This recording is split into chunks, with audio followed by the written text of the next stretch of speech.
Hey, what's up guys? My name is Clinton Jones and I've been creating viral action comedy VFX based short films on YouTube for the last 10 years. And I've had the pleasure to work with some of the most creative, talented, and downright passionate groups of filmmakers on the internet. And even though some of them just love chucking dodgeballs at my head at full blast, Ren, dude, I still love you, man. So to Paul, Matthias, and Rick over at Maxon, you guys have been incredibly supportive of my passion over the last 2 years. So it truly is an honor to be presenting on behalf of Maxon today. And to you guys at home, thank you so much for spending the next hour with me. And if you guys enjoy the next hour, then head on over to my YouTube channel where I live stream Cinema 4D knowledge for you guys every single Saturday. So, the big question. How do you make a CG element look indistinguishable from the real thing? Right? And once you've modeled and textured something that looks legit, how do you integrate it into your live action footage? So over the next 50 minutes, I'm going to walk you guys through my process when tasked with adding a photoreal CG element to your live action plate. And we'll get started with shooting your footage. So you want to have a plan in mind when capturing your live action plate. What are you adding to your footage? How big is it? Will it move around? Or is it going to be static? Will any real shadows pass over your CG element? Or will the fake shadows interact with anything else besides the ground? Are there enough natural tracking points in your scene? Or do you need to throw some down? The more specific you can be with what you're shooting, the less headache you're going to have to go through in the post-process. And once you've decided what to shoot, there's a couple camera settings you need to keep in mind. Frame rate, aperture, shutter speed, focal length. Those are a couple things, right? So generally, a higher shutter speed, a higher aperture, and a smoother camera move make for an easier track. So the more you shoot and track footage, the more liberties you can take while filming. Just know that the time spent tracking may double, triple, quadruple. It all depends on the shot. So don't go too insane, right out the gates. Once I've shot my footage, you'll want to capture some sort of real-world reference. Even if it's just me standing there, reference provides us with a number of real-world truths we can use to guide our CG elements towards that photorealism we're all shooting for. So if you guys want to get really, really fancy, all right, you're going to want to capture a custom HDRI. And this is definitely a step not to be missed if you have the opportunity to do so. It allows us to actually light our CG object with the real environment we shot our footage in. And it also ensures that our reflections will reflect that same environment, and is achieved by capturing a series of bracketed images of your environment from a tripod that will later be stitched together into one 32-bit high dynamic range image. And if you guys want to know how to create your own custom HDR images, there's a link to my YouTube channel in the description, and you guys can follow the exact process that I use. So I'm inside of Cinema 4D R22. This is a brand new blank slate, blank scene here. This should look pretty familiar to you guys. If not, no worries. Let's start motion tracking our footage. If you look to the top right, Cinema 4D actually comes with some really handy layouts. If you hold this down and you go down to Motion Tracker, it's going to present you with a new layout that's totally optimized for 3D tracking. It's really, really nice. You'll see here, if you double click to create a motion tracker object, we'll do that. And you're presented with some new options down here, right? We can load our footage in. We have the 2D tracking tab. You can do automatic or manual tracking, and the 3D solve, which turns your 2D points into 3D points and creates a virtual camera for you. So we'll want to go to footage here and load in our footage. You can do that by clicking this button here, or you can just double click up here. We'll select our shot, and it's loaded in. It's going to play a little chunky because we hadn't actually cached any of these frames. So if you look down on the bottom right, scroll down just a bit, you can see our footage was loaded here. The dimensions of our footage, 3840 by 2160. Now it's downsampled to 640 by 360. And usually you want to track footage that isn't too low res here. This is a little too low res for us, I think. So if you go to resampling, you can actually go, say, 50%, and that'll downsample it to 1920 by 1080. We want to cache these frames, so the easiest way to do that is just hit play, and the first pass through, it's going to be a little chunky, a little laggy. That's because it's caching these frames down here. Great, so now our frames are cached, and we're able to actually play back our footage.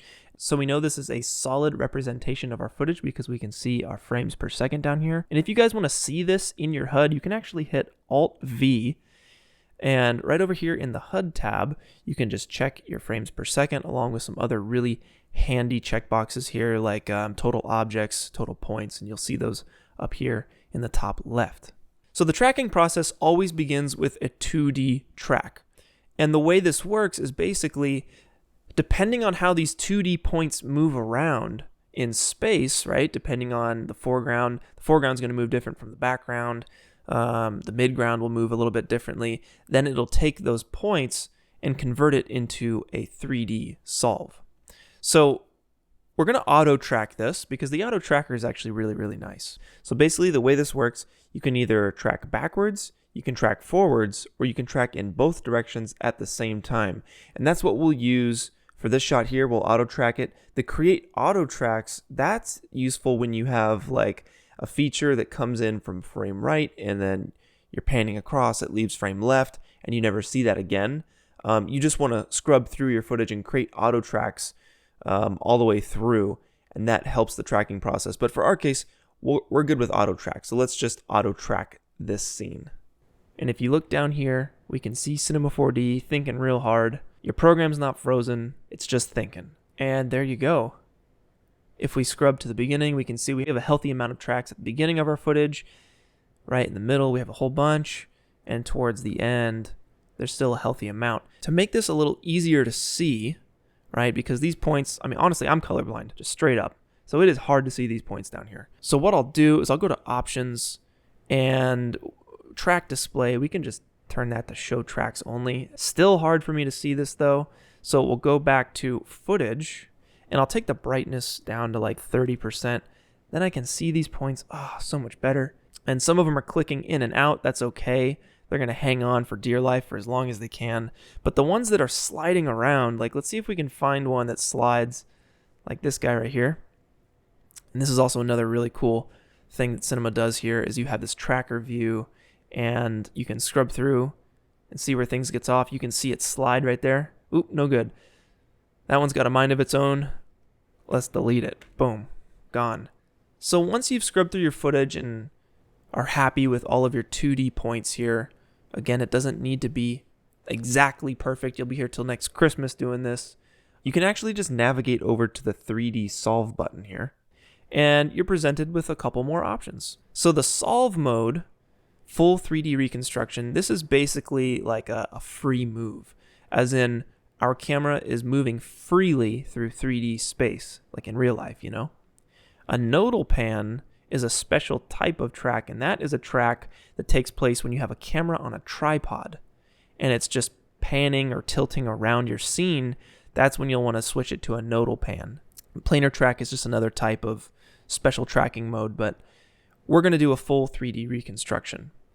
And here is a spot where we can plug in a known truth, our focal length. We'll set that to known and constant. Our focal length, I know I shot on a 24. And your sensor size, you can actually Google your camera and its sensor size, and it'll tell you, my camera, it's the Sony a7R II, and I believe the sensor size is 35.9, but I'm just going to leave that at 36. It should be fine.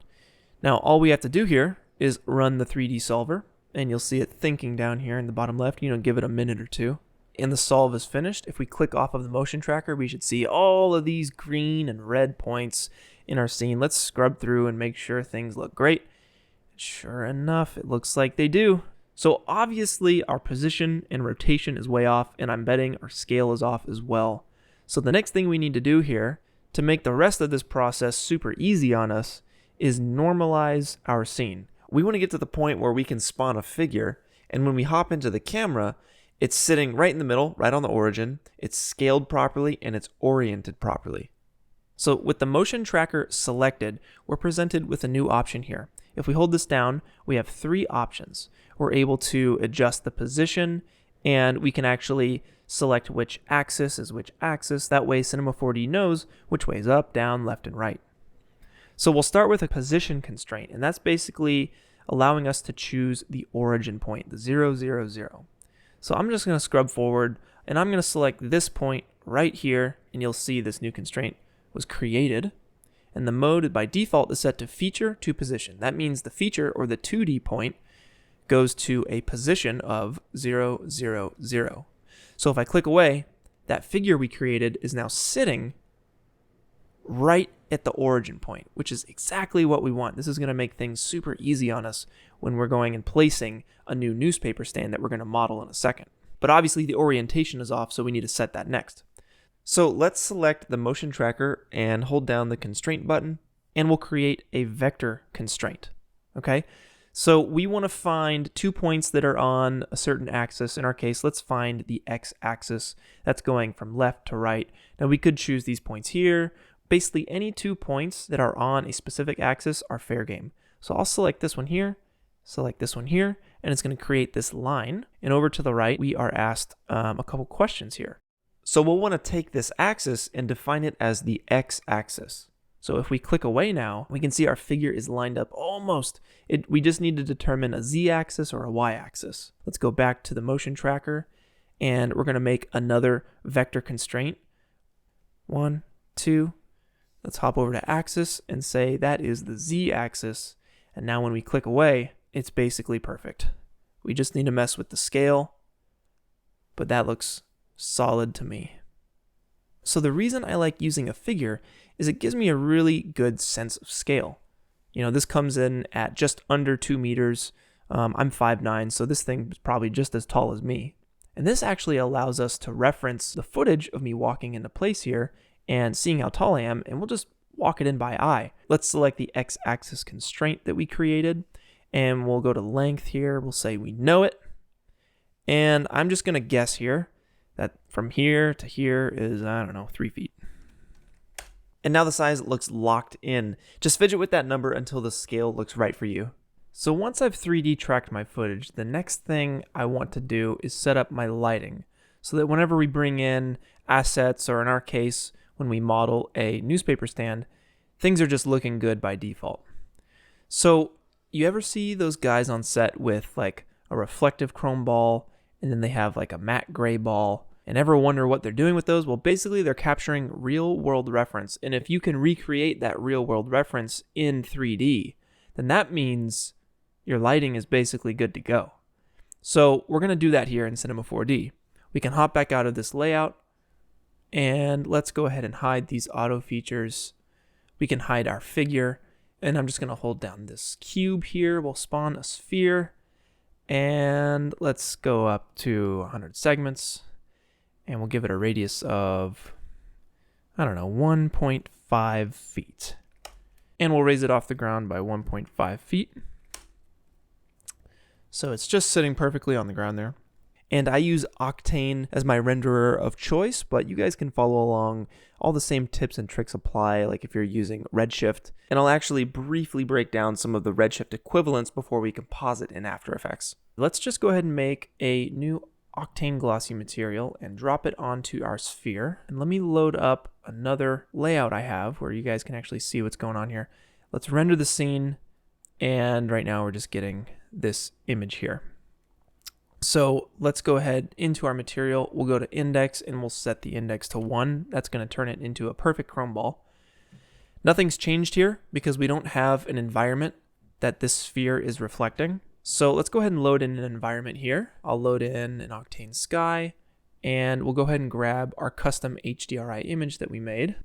And now it's actually reflecting that image. So what we'll want to do is compare the reflection of our HDR environment here with a animated JPEG sequence of our background. So we can double click down here in the material window, and we'll double click that new C4D material.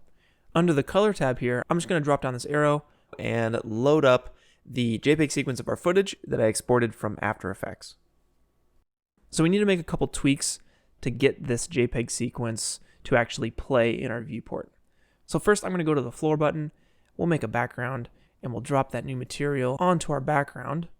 And you can see actually that it's in our live viewer, but it's not in the viewport. And the reason it's not in the viewport is because the Octane sky is blocking our view of that. So if we just hide the Octane sky, now we can actually see our background loaded in. And if we scrub through here, it doesn't work. It's not a JPEG sequence, it's just one frame. So what we need to do is actually click this little icon here, and it's going to bring up this new window. Let's click animation up here at the top, and down at the bottom, only when you click calculate will it recognize your material as a JPEG sequence. And if your numbers look all crazy like mine, You just need to make sure that you set your start frame to 0 inside of the composition settings in After Effects before you render. And we should be able to scrub through here and see our JPEG sequence. And it actually shows up here in the live viewer as well. So by default, we can see that our HDRI image is too saturated and too contrasty. So we'll need to adjust that. I'll click on the environment tag here, give us a little bit of room, we'll scroll down and we'll click this button here, and that takes us to node view. I'm gonna scroll down, grab the color correction node, drop it right in between, and from here, we can actually start adjusting some of these values to better match our HDRI environment to our live action plate. So let's do saturation 0.8, and I'll just render region here. Let's take the gamma 0.8 as well. It's a little bright, so we can take the brightness down to 0.6 maybe, 0.7. And we're getting pretty close. I still feel like it's a little saturated. And that looks like a match. The last thing we need to do is just adjust its rotation. And I'll throw a UV transform on this guy. And I'll just scroll this around until we're looking at this back wall. Because that's what's behind me filming, right? If I go over to direct lighting, you can see we're looking in the correct direction down the street. So the last thing we need to do to set up our lighting is create a sun and a ground plane where the shadow can be cast across the ground. So I'm going to hop back into camera view here. I'm going to go ahead and lock the scene. We'll set this to 0.2 so we can see what's going on. Let's create a plane. And I'm just going to hit T and make sure I'm in model mode here. And we'll scale it up. And I'll create an Octane diffuse material, go to common, and check the shadow catcher option. We'll go ahead and drop that onto the plane, and we can see here it's catching our shadow. If I hide the background, you can see here that we're just rendering our element and the shadow. Usually I'll take the plane and I'll hide it in the viewport just so it's a little easier to see. So the last thing we'll need to do to set up our lighting is to create a sun. So I'll make an Octane daylight here. If you guys are using Octane, you can go to Objects, Lights, Octane Daylight. And now we want to just line up our sunlight with the actual direction of the sun in our HDRI environment. So I'm going to hop out of camera view here. And let's look at a lower view. We need to hide our plane from the renderer. And let's switch over to direct lighting. If we hit the daylight tag and scroll down, there's a little checkbox here, mix sky texture. We'll check that. It's going to take the directional light from the sun, but it's also going to fill in the environment with our custom HDRI. So you're getting the best of both worlds. So this line is pointing in the direction of the sun. So if I hit R and rotate this, let's bring our plane back in. We can kind of see what's going on here. And if I hit W, that'll switch my Octane Daylight gizmo from local to world space, and now we can just orient it around like this. Now we need to make sure it's coming from the right position. So if we navigate around and we see the sun is coming from that point, there's our Octane sun. So in world orientation, I'm just going to orient it around so that it perfectly matches. So if we go to our color correction node, by clicking this image, we can take the brightness all the way down and just get a better idea of where our sun is at so that we can walk it into place here. And now it's perfectly lined up with the HDRI environment. So let's bring this back up to 0.7 and hop into camera view. All right, so now that our lighting is all set up, we can drop in anything here and it's automatically just going to look nice. The shadow's a little dark, but we'll deal with that in After Effects. Okay, so now it's time to finally model a newspaper stand so we can drop it into our motion tracked scene. Before we do that though, I just want to set up a quick layout with you guys with some custom buttons so we can make the modeling and workflow process a lot smoother and a lot faster here inside of Cinema 4D. There's a couple ways you can do this. You can just hit Shift C and look up anything you want here. In our case, let's try the center axis tool. And all you have to do is click and drag and you'll see this little gray strip, let go, and there it is. The other way is you can go up to Window, Customization, Customize Commands, and do the same thing. You can just type out whatever you want. Let's try the Transfer tool. And that transfers one model to another. Makes it really easy to move things around. Another one of my go-tos would be Set Selection. And that basically allows us to select a number of points, polygons, or edges, and make certain tweaks to just those areas. Another classic I always go back to is the Axis Center tool. It basically allows you to move the pivot point anywhere around your model. And the last thing is Reset PSR. That's Position, Scale, Rotation. And that'll just snap anything you have selected to the origin. Now, if we close out of Cinema, these buttons will disappear. So what we'll have to do is go to Window, Customization, Save Layout As. You can name it whatever you want, some custom thing. Or you can go and save it as your startup layout, so that every time you boot Cinema, you have these buttons ready to go. So when modeling, I will always use reference, and this will actually carry into the texturing phase too. You want to be able to reference the real world thing rather than just guessing, what you think it looks like. And that is actually going to take our VFX shot, our model, to the next level, because I think the average person can tell when something just doesn't look right, if something just doesn't function, So always use reference photography when creating stuff from scratch here. And when you begin the modeling process, you never want to dive right into the details. You'll want to start by blocking out your model with primitives first. So I'll spawn a cube here, and I'll actually spawn a figure so we know the size we're working with. We know that the top of it comes about up to the belly button. So I'm just going to take this cube, hit T, and scale this thing down. And I'm going to start with the base here. So let's scale it down, something like this. And I think in this case, we can just hit C to make it editable. And now here is a great little tip. You can see that the anchor point is right in the middle of this cube, right? But we want the anchor point to be at the bottom. So that's why we have this handy tool here. The Axis Center tool, we're going to take the y-axis and we're going to slide it all the way down to the furthest point on the bottom here. So it's -y, we'll hit execute, and you're going to see that anchor point just snap right to the bottom. That way, when you're in model mode, you can just set y to 0, and it's going to be sitting right on the floor. If you hold down Control with this object selected, with any object selected, you'll spawn your new primitive right in the place of the primitive that you had selected or the object you had selected. So I'm just going to hit W to get my move tool going here, right? So using the reference imagery, I know that the body of this thing is a little bit longer on the x-axis than it is on the z-axis, right? And I'm going to make this cube editable by hitting C. Another thing here, guys, you really want to learn your shortcuts. The more shortcuts you know, the faster you'll be able to work in Cinema. I always think of it as like, you start a new program and you can barely crawl. You're just laying down on the ground. But eventually, you'll start crawling, then you'll start walking, you'll start jogging. Eventually, you get to the point where you can run, you can jump really high, and then you can fly. And you want to get to the point where you can fly around in this program, and learning your shortcuts is definitely a great way to do that. I'd say it's mandatory. So I'm going to hit K, and you see L for loop path cut. I'm going to hit L. I'm going to make sure I'm in edge mode here. And I just want to make a cut here because, again, we're just going off of the reference.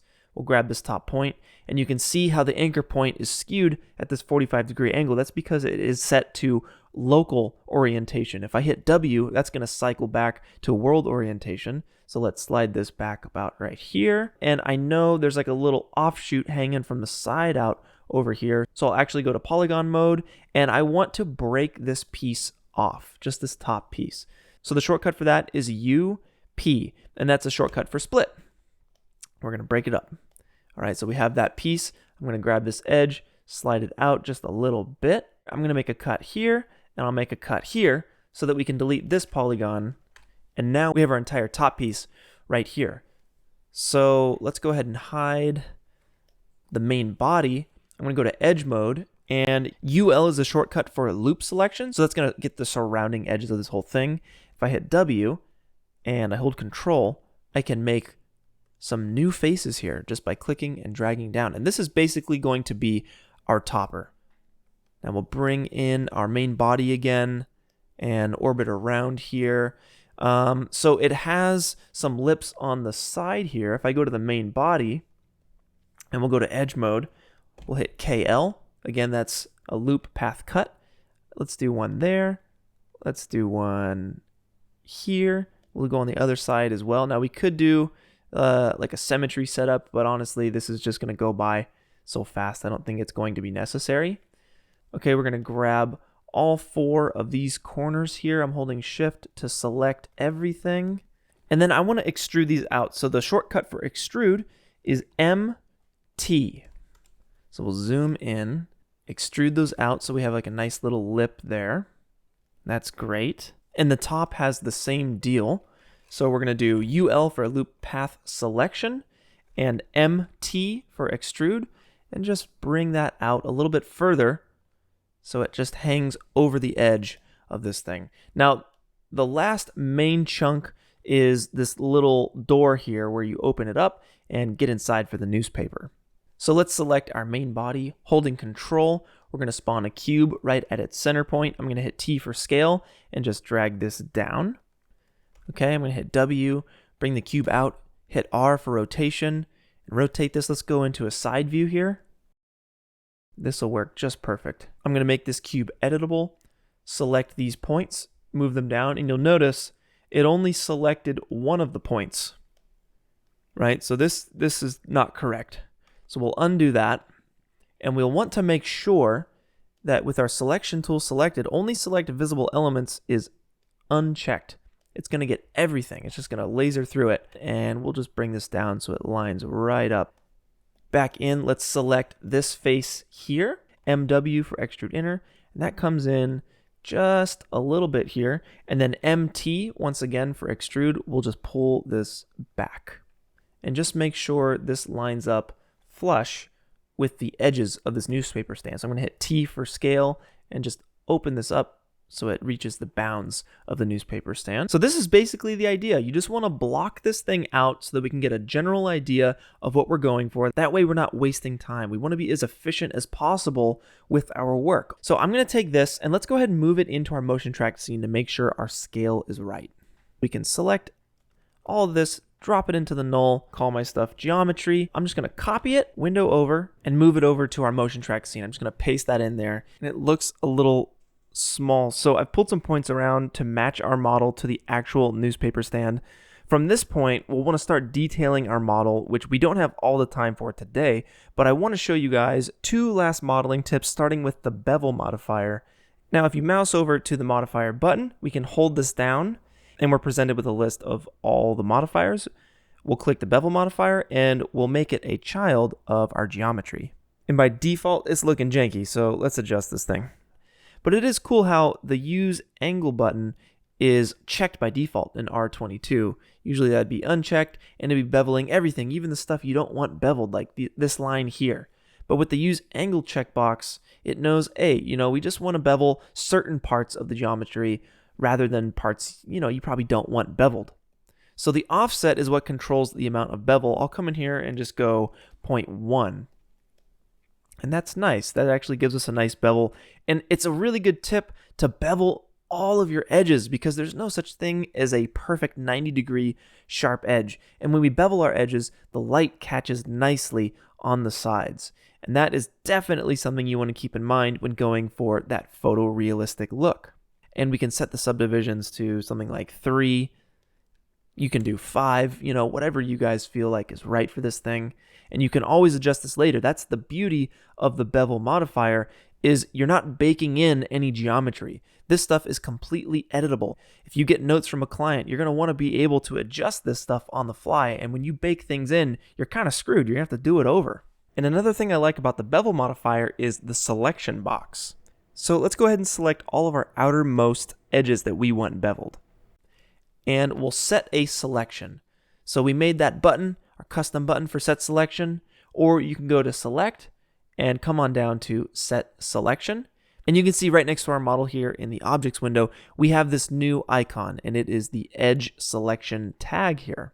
Okay, so what we'll do is we'll go to our bevel and we'll drag that edge selection tag into the selection. and it's just going to bevel that little bit there. Now what I like doing is doubling up on this. So let's just set our offset to 0.5, but we still want a bevel on these edges too. So let's go ahead and up the subdivisions. Heck, we'll go to 10. And I'm going to control drag the bevel so it duplicates it, and it's going to look all weird, but let's go ahead and delete the edge selection, and let's readjust 0.1, and it's getting everything. So I think the hierarchy matters here. Let's move this bevel on top. And now you can see we have full control over the bevels that we have on our model. We're getting different kind of bevels, and they're completely adjustable. So definitely use these bevel modifiers when you can. It's going to save you a lot of time. You're going to be able to change things on the fly, and you're going to be able to have full control over your edges. Okay, and for the last bit of modeling tips for you guys, I just wanted to quickly talk about the volume modeling method here. We have the volume mesher and we have the volume builder. So since our newspaper stand has a ton of screws holding it together, I've set up this small scene just as an example to get us started. It's just a sphere set to hemisphere and a cube extruded out to this plus shape, which we'll use to cut into this hemisphere. So if we drop both of these objects into the volume builder, it's going to look like this 16-bit old video game kind of style looking here. What we'll want to do is grab the volume builder, and we want our cube on top.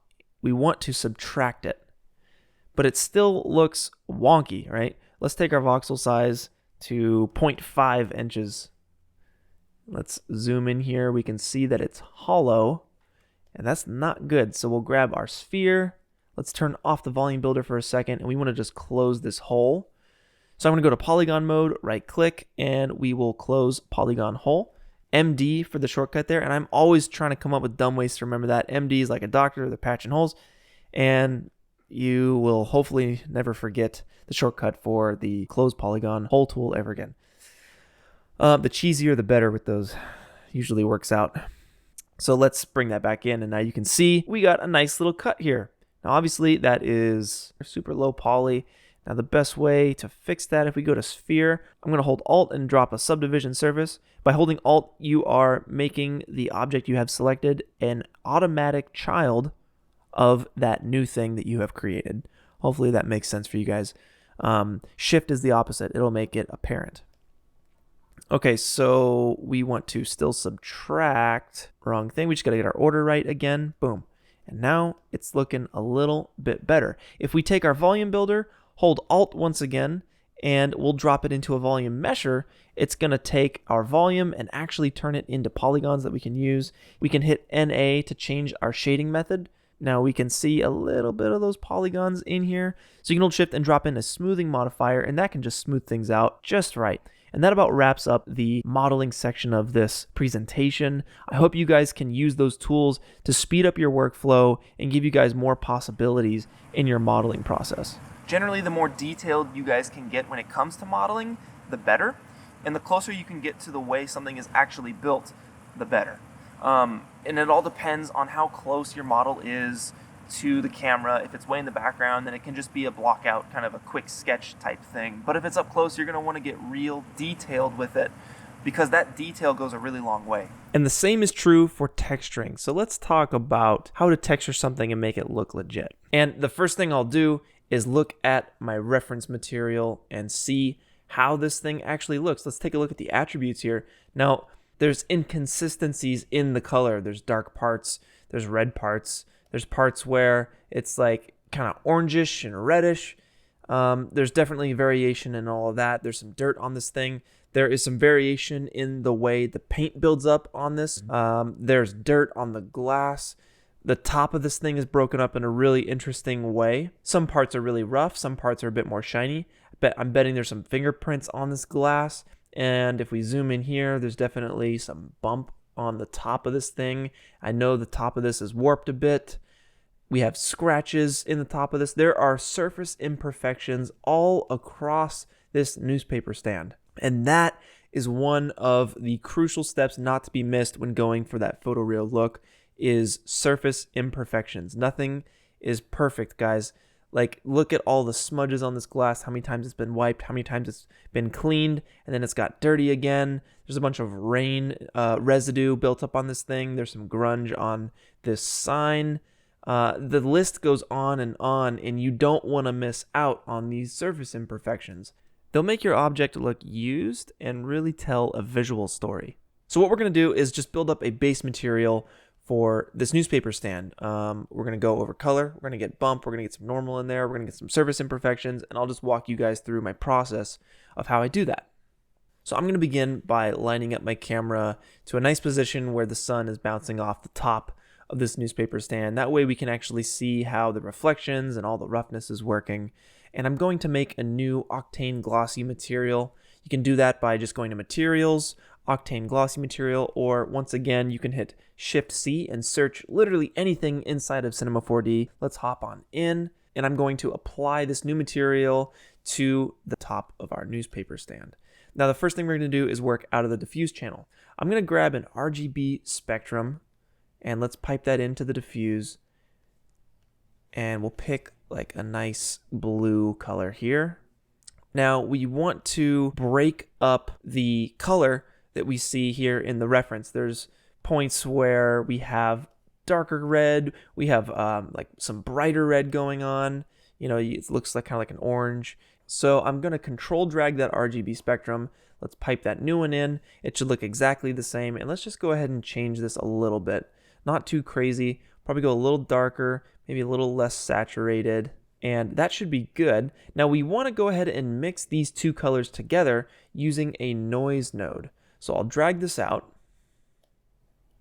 And let's go ahead and pipe our noise into the diffuse so we can see what's going on here. Now it's a little bit difficult to see, so I'm going to right click this, solo the node, and we can see it a lot better. The mapping is a little bit off, so I'm going to make a projection node here, and I'll set that to XYZ to UVW, and that's going to wrap around this geometry really well. I'll go to the contrast, and I always max it out just so I can see what's going on. Now we want to mix these two colors together using a mix node. So I'll pull that out. We'll go texture 1, texture 2, pipe that into the diffuse, and if we disable solo, by default it's just setting it up so that it's 50-50. The amount is set to 0.5. But we want to use this noise node to break up these two colors. So I'm going to pipe the noise into the amount. They're actually very, very similar. So let's go brighter on one. And there you go. You can see how the noise node is breaking up these two color nodes. Okay. From this point, what I'll do is probably up the octaves. Let's try 8. And it's just going to make this a bit more detailed. We'll go omega 0.8, and it's going to break this up in a more interesting way. And obviously the contrast is way too intense, so I'll just set that to 5. And this is looking a little too milky, a little too cloudy for me. So let's just adjust our colors a little bit. And that is a very, very subtle difference in the colors here. I want to scale this up though. I want to scale the noise up. So I'm going to select the noise, make a UV transform. I'll right click it, solo it so we can see what's going on. And I'll take the transform up to 2. And that's feeling a little bit better there. So now we have some nice inconsistency. It's very subtle, but I promise it'll pay off in our color channel there, okay? And you can right click the mix texture and auto arrange selected. It's a really nice way to clean that up. Next, we'll focus on the roughness, and the roughness controls how the reflections kind of bounce off of this material here. If I line this up at an angle where you can see it's basically like an iPhone screen right now, but if I crank this roughness up, it really spreads out the reflection. And what we're going for is something along these lines where parts of it feel wet and more reflective, and the other parts are more rough and the reflection is spread out. We're going to do a very similar trick here. We can use a noise node to do just that. And I'm going to pipe this projection node into our new noise node, and let's just pipe that into roughness. We'll right click, we'll solo it so we can see what's going on. And I'm going to boost the contrast up to 5. And for this, I'm probably going to up the omega to 1. And the octaves, let's just try 10. We'll try turbulence maybe, or circular. I think circular could be nice. Let's just up the contrast so it's too bright. We'll bring the gamma down, or up rather, so we can get something a little bit more broken up like this. So let's see what that looks like. Awesome, so you can see how the noise node broke up our roughness channel here. Some parts of the surface are rough and others are more reflective. And you can take this, and I'm going to make a new transform node. We'll scale it up. Let's go 2.5. And it's a little intense right now, so I want to bring down the contrast just so it's broken up in a little bit of a different way here. And it's still looking a little cloudy, so we can come in here and adjust the gamma a little bit more. And that is actually feeling pretty nice to me. I know that this metal is warped a little bit because when I look back at the footage, I can see the reflections kind of bouncing over these like little hilly parts of the metal. So we'll actually do that with a noise node once again, and we'll pipe it into the bump channel. So I'll select both the transform and the noise, control drag, and pipe that into the bump. And you're definitely going to want to grab your projection and pipe that in as well. Okay, so right now it's too granular. It's too fine. We need to take the contrast to 0. And I'm feeling like, let's just reset our gamma. We'll go 2.2. The omega, we need to smooth this stuff out. So let's go 0.2, and octaves, we'll go 2. We can set this back to like per lens. Something like this is what we're going for. We want these nice, large, rolling reflections. So let's disable that. And we can actually compare and store our render buffer, right? So we have one side frozen, one side live. Now, if you guys want to go to the max here and really have more control over the power of all of your image inputs here, what we can do is grab out a multiply, pipe it right in there. We can grab a float and pipe that in. And float is basically just a number you can type in, which by default is set to 0.5. But let's say we go to like 5. And then it'll take whatever is in the bump channel and crank it up, in our case, by 10 times. Obviously, that's too much. I don't think we need that setup. We can just keep that at 1. But it's a nice trick to know when it comes to having more control over your image textures here. Now, as far as scratches go and inconsistencies in the paint buildup, let's talk about the paint buildup first. So I'm actually going to use a normal map to control the inconsistencies in the paint buildup. I'm just going to drag this in. This is from Megascans. Gotta love them.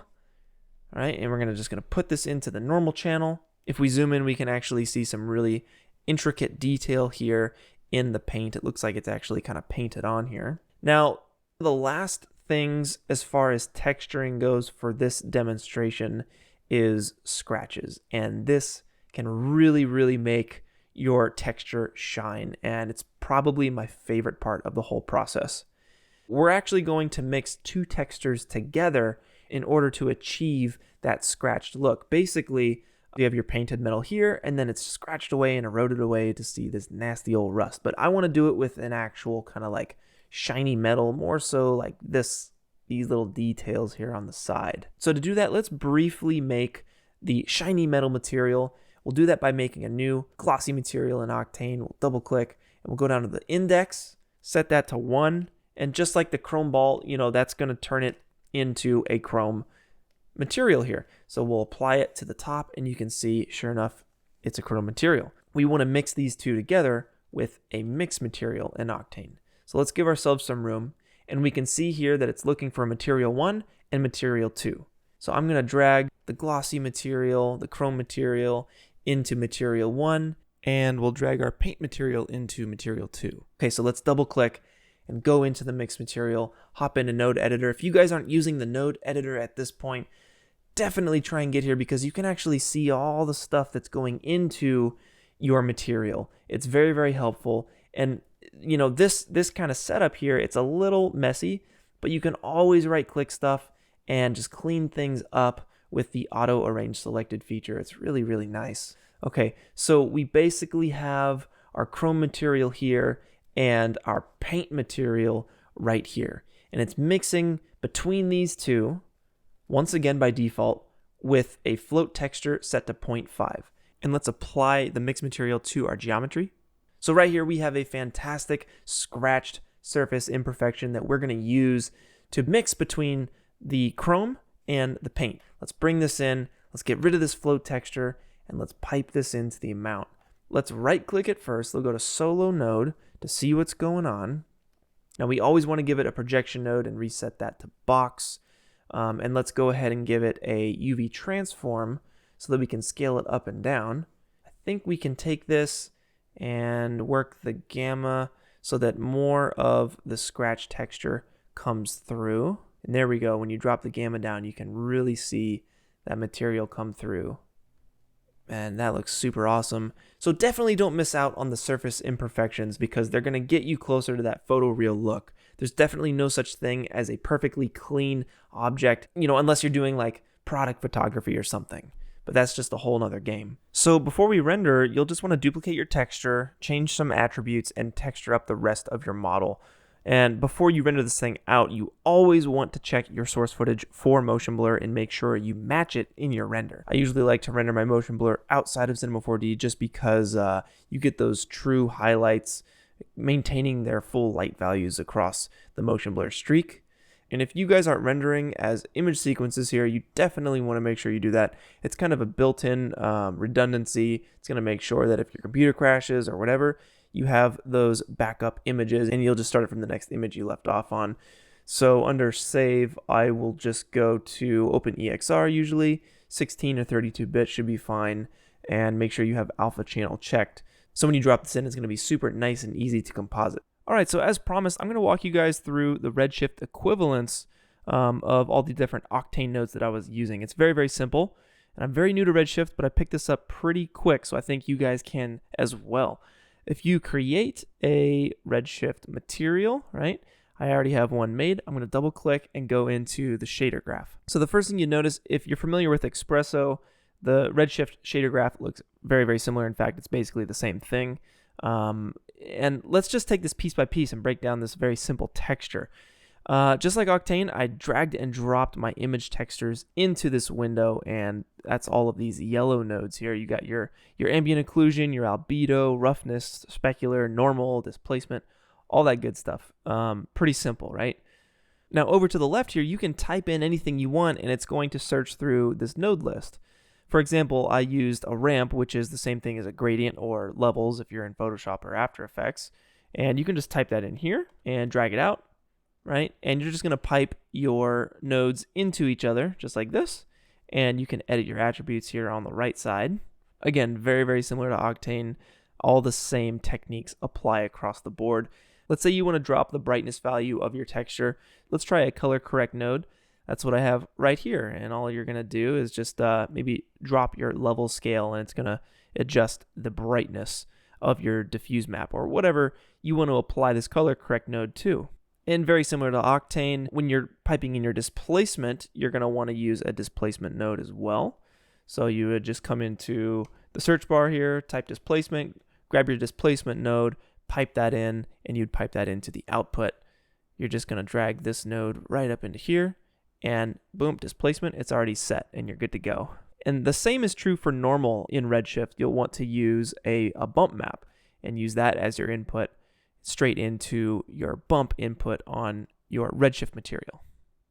And for this very simple render, all I'm doing is lighting it with a Redshift dome light, and that's going to allow us to pipe in an HDRI image right here inside of General. You would just find your HDRI, load it right in. Lastly, let's just talk about a shadow catcher and how easy that is inside of Redshift. You can see I have a shadow catcher set up, and it's actually really cool. All you want to do in Redshift is just give your object a Redshift object tag here.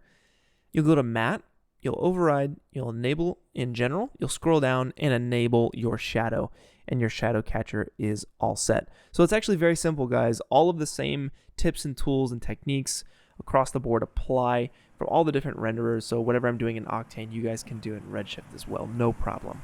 Okay guys, and now for the fun part. This is when we're going to bring everything together. We're going to go inside of After Effects and we're going to composite this thing. We're going to match the shadows, the highlights, We're gonna match those midtones, we're gonna get the hue, saturation, we're gonna add some grain, and really make this thing feel like it fits inside of our live action plate. So let's double click in the project window here to load up our image sequence, and navigating to any one of these V2 images, you will make sure that our OpenEXR sequence box is checked, and that's just going to ensure that it brings in all the frames here. I'm going to double click and grab a V3 as well. I rendered one out with no glass, and we'll composite those together. Let's go ahead and drag in our footage, and we note that it's shot at 23.976. We can right click our image sequence, go to interpret footage and main, and double check that this is indeed set to 23.976. So let's drag that in, and our footage is 4K, the render is 1080. I'm just going to hit Shift F, and that's going to fit it to the composition.